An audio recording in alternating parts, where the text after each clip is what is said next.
নমস্কার বন্ধুরা, money magnet চ্যানেলে আপনাদের স্বাগত। আজকের ভিডিওতে আমি আপনাদের সাথে সিলভার এবং গোল্ড প্রাইস নিয়ে একটু আলোচনা করব। কারণ কি মানে গতকালের যে মার্কেট ছিল, মার্কেট বেশ ভালো বড়সড় একটা ডাউন ট্রেন্ড দেখিয়েছে, বেশ বড়সড় কারেকশন করেছে, 1%-এর উপরে কারেকশন করেছে নিফটি। সেই জন্য সিলভার এবং গোল্ড প্রাইসেও একটা বড়সড় একটা ফল এসছে। সেই ফলের জন্যই আমি এই ডিসকাশনটা করছি ভিডিওতে। দেখতে পাচ্ছেন এখানে সিলভার প্রাইস এখন কত চলছে, মানে 8ই জানুয়ারি হিসাবে যে 2,52,000 চলছে, এবং সেটা লাস্ট টাইম যে আমি ভিডিওটা করেছিলাম তার যে প্রাইস ছিল 2,57,000, তার তুলনায় প্রায় 5,000 টাকা কম।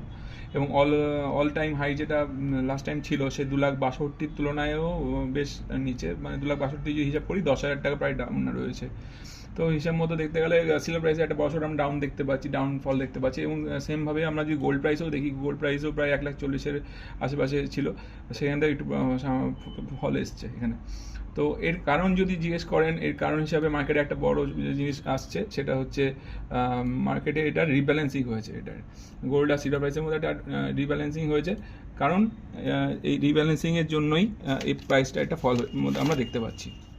এই যে রিব্যালেন্সিং হয়েছে তার কারণ হিসেবে যদি বলি যে এই রিব্যালেন্সিংয়ের নিউজটা এসছে 8ই জানুয়ারি থেকে 14 জানুয়ারির মধ্যে একটা রিব্যালেন্সিং নিউজ এসছে, এবং সেটা গোল্ড প্রাইস এবং সিলভার প্রাইস দুটোর মধ্যেই থাকবে। এবং এই রিব্যালেন্সিংয়ের জন্য যে মার্কেটে যে একটা বড়সড় একটা আউটফ্লো দেখতে পাবো আমরা সিলভার এবং গোল্ড প্রাইসে, যেটা হয়েওছে গতকাল। এবং সেটাতে প্রায় দেখা গেছে যে গোল্ড প্রাইসে মানে রিব্যালেন্সিংয়ের জন্য কমেছে $6.8 বিলিয়ন মতন, এবং সিলভার প্রাইসে কমেছে প্রায় 6.8 থেকে 7 বিলিয়ন ডলার্সের মতো। আর এই যে রিব্যালেন্সিং হয়েছে, রিব্যালেন্সিংয়ে গোল্ডের ইউএমও ডিডাকশন হয়েছে, সিলভারের ইউএমও ডিডাকশন হয়ে গেছে, এবং সিলভার এবং গোল্ডের যে ফোরকাস্ট তার মধ্যে একটা ডিডাকশন দেখা গেছে।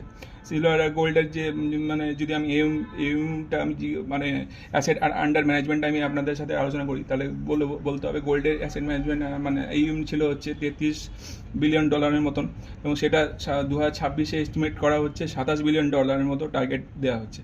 এবং সিলভারের ক্ষেত্রেও সিলভারের ইউএম ছিল $13 বিলিয়ন মতন, সেটা 2026-এ এস্টিমেট দেওয়া হচ্ছে $6 বিলিয়ন মতো, মানে অর্ধেকের থেকেও কম।